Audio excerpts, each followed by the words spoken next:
ഫ്രണ്ട്ഷിപ്പിന്റെ പേരിലുള്ള പണിയും പോയി തൊലിഞ്ഞു കുത്തിയിരിക്കുമ്പോഴാ വൈദ്യൻ പുച്ഛിച്ചതും ബ്രാൻഡി, രോഗി കൽപ്പിച്ചതും ബ്രാൻഡി എന്ന പോലെ അവൻ ഞങ്ങളെ കാണാൻ വന്നു.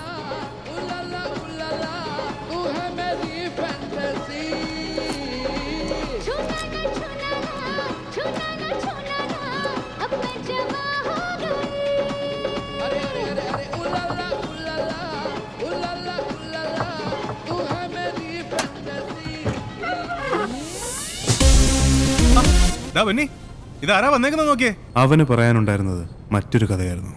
കേറി വാ. നീ പണ്ടാര ഗ്ലാമർ ആയല്ലോ മച്ചാനെ. ഷടാങ് ഷടാങ്.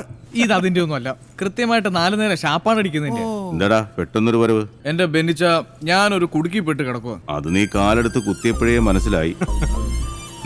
ചേട്ടന്മാരെ വെറും കേടാണ് കാണാൻ വന്നേക്കുന്നത്. ഓ, ബാഗിലുണ്ടേ.